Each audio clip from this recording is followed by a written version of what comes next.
Let me give you some quick tips for adding your label to your foam disc.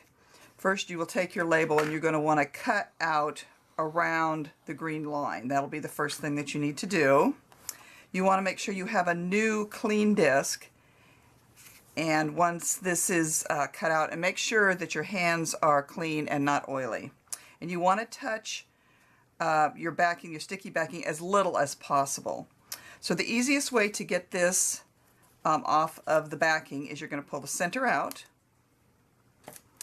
and then I like to gently fold this in half, and I'll take my scissors and just cut a little slit right there. I do it again on the other opposite side, so I have a little X in the middle here, and then I can use that to simply peel this backing away.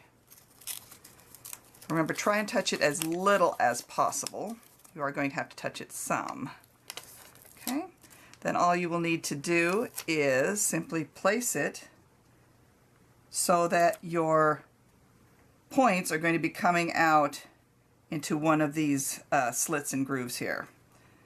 So you're going to line it up. Seems like the best spot. That looks good there. Okay, lay it down, gently press it around, and press down, and there you go. Your disc is ready to use. So let me go and show you what to do with it now. Here is my disc. Now when I'm doing cording, I don't generally use much in the way of bobbins, and I don't use any weights. I know that's different than a lot of people do, and it might simply be as a result of the projects that I choose to work on. But anyway, here's my disc. This is for a 7-strand braid. It has positions 1 through 7, and I am using a 1/2 inch kumihimo disc. This is the disc on this side. This is my special label on this side.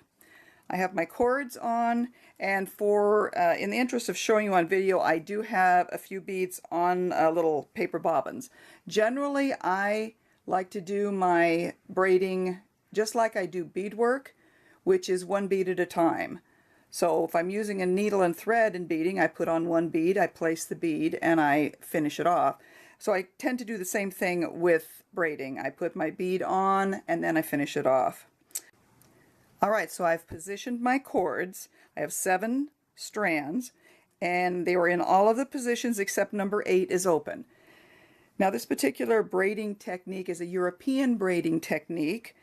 It's more commonly known in today's society as fill the gap, because what you're doing is you're moving your cord in succession numerically into the only open position, which is where fill the gap comes from. So in this instance, if I'm going to go 1, 2, 3, 4, 5, 6, 7, I'm going to take cord 1, and it's going to go into the only open position, which is number 8. I'm going to take cord number 2, which is the only open position is number 1. Cord number 3 goes into the open gap. Number 4 goes into the open gap. Number 5, and so on, until you get all the way around, and then you basically just start over again. So this next time around, what I will do is I will actually show you as I'm adding the beads. Alright, so I'm all the way back to my main position, and 8 is open. Right? So I'm going to take my number 1, going to move a bead down, and I need to drop it into a position so that it goes underneath this cord right here and locks in there. See, it goes under, locks in, and I put it into my only open gap position, which was number 8. Turn my disc. I'm going to do number 2 now. I'm going to drop a bead down. Make sure that it goes underneath that cord. Pull it over to the open gap position. Again, one more time. Number 3. Drop down, pull, and go over to the gap. So you can see it's a pretty simple way to do some braiding, but you can do some exquisite jewelry by changing positions and using different beads.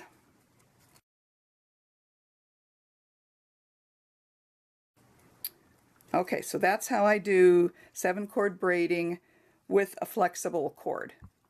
This is a polyester 0.5 millimeter cord. All right, now if you're wanting to do it with wire, same disc, same setup. This is a 28 gauge wire as opposed to the cording, so you need to be able to manage wires. One reason for not preloading anything on these is because they would really be tangled and it would be very, very difficult to try and control them. So again, nothing has changed. We're still bringing all of the cords over, or I'm sorry, all of the wires over, but what you want to be careful about is as I move my next, so 1 is open, so my next number is 2, I'm going to pull it over, but I need to keep tension on the number straight across from where I'm going. So I'm going to put my thumb on number 5 as I pull it over to the open gap so that I can keep tension on this, and my goal is to try and keep this in the center. And if it's not, I'll want to pull it back until it's in position.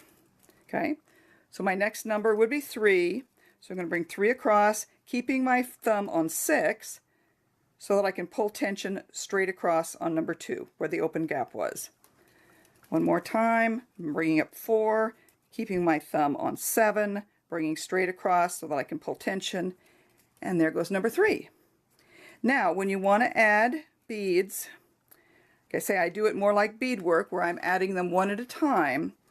So my next number would be 5. So all I need to do is grab my number 5 wire. I'm going to put a bead on it, just like that. Drop it down, drop it so it goes under the wire, keep my tension on number 8, and pull across to number 4. That's the open gap number. So my next number is 6, because here's my gap. I'm going to add a bead onto number 6.